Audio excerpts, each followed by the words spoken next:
नरेंद्र मोदी अपने तीसरे कार्यकाल में कब तक प्रधानमंत्री रहेंगे और किस तेवर के साथ काम करेंगे, ये अब नीतीश कुमार और चंद्रबाबू नायडू पर निर्भर करेगा। पिछले 2 बार से केंद्र में बीजेपी को अपने दम पर बहुमत मिलता था, लेकिन इस बार ऐसा नहीं हुआ और किसी तरह एनडीए को बहुमत मिल पाया। ऐसे में मोदी को अपने कई एजेंडे किनारे रखने पड़ सकते हैं।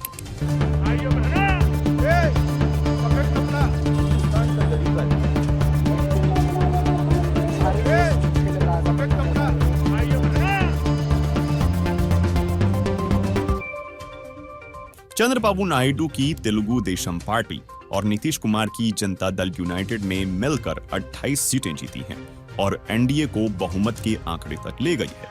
नरेंद्र मोदी के लिए स्थिति बहुत सहज नहीं है। मोदी के पास गठबंधन सरकार चलाने का अनुभव भी नहीं है। गुजरात में जब वह मुख्यमंत्री थे तब भी प्रचंड बहुमत वाली सरकार थी। हकीकत यह है कि बीजेपी की कमान मोदी के पास आने के बाद से एनडीए का कुनबा छोटा होता गया।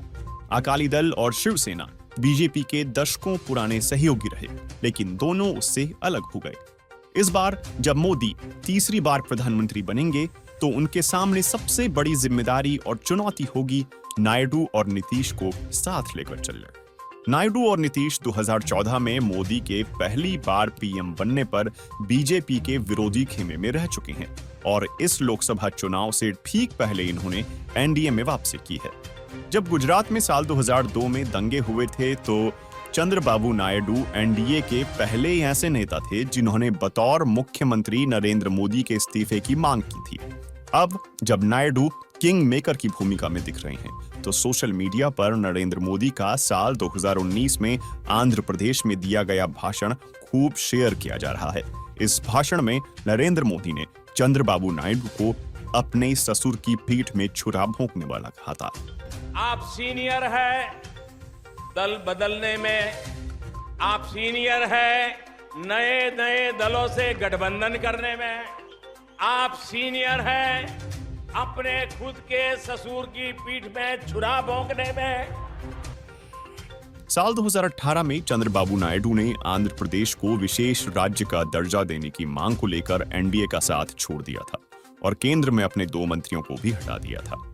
नायडू उस समय मोदी सरकार के खिलाफ सदन में अविश्वास प्रस्ताव भी लेकर आए थे। गठबंधन से निकलने के बाद चंद्रबाबू नायडू ने साल 2019 में एक ट्वीट कर मोदी पर तीखा हमला बोला था। उन्होंने मोदी पर भारत के प्रतिष्ठित संस्थानों को नष्ट करने का आरोप लगाया था।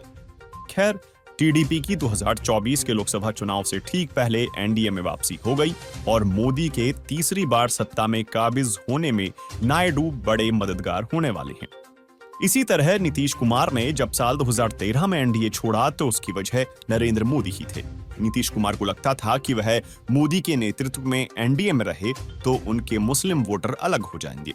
यहां तक कि नीतीश कुमार ने 2013 से पहले यानी 2010 के विधानसभा चुनाव में नरेंद्र मोदी को बिहार में चुनाव प्रचार तक करने के लिए नहीं आने दिया था। 2014 के लोकसभा चुनाव में नीतीश कुमार की पार्टी बिहार में अकेले ही मैदान में उतरी थी।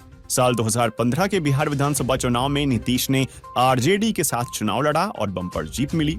2 साल बाद नीतीश फिर एनडीए में आ गए और 2019 के लोकसभा चुनाव में बिहार की 40 में से 39 सीटों पर एनडीए को जीत मिली। 2020 के बिहार विधानसभा चुनाव में नीतीश कुमार की जेडीयू बिहार में तीसरे नंबर की पार्टी बनी, लेकिन एनडीए की सरकार में वो मुख्यमंत्री बने। फिर 2022 में नीतीश आरजेडी के साथ आ गए, लेकिन एक बार फिर पाला बदलकर वो बीजेपी के साथ चले गए। नीतीश कुमार का गठबंधन बदलना भारत की राजनीति में ऐसी प्रक्रिया बन गई है जो अब हैरान नहीं करती, लेकिन सस्पेंस बरकरार रहता है कि वो किसे कब किंग बना दें। विपक्ष के पास एक उम्मीद है कि एनडीए के ये 2 दल साइड बदल सकते हैं और यही बीजेपी के लिए चिंता भी होगी। नरेंद्र मोदी के पास अटल बिहारी वाजपेयी वाला अनुभव नहीं है। वाजपेयी ने दर्जन भर से ज्यादा पार्टियों को साथ लेकर एनडीए की सरकार चलाई थी। ऐसे में नरेंद्र मोदी के पास 2 विकल्प होंगे। पहला ये कि अपने एजेंडा किनारे रखें और दूसरा साझे एजेंडे पर आगे बढ़ें। बाकी आपका इस खबर पर क्या विचार है, हमें कमेंट में बताएं और देश दुनिया की ऐसी ही खबरों के लिए वार्ता 24 न्यूज चैनल को सब्सक्राइब करें। आप देख रहे हैं वार्ता 24।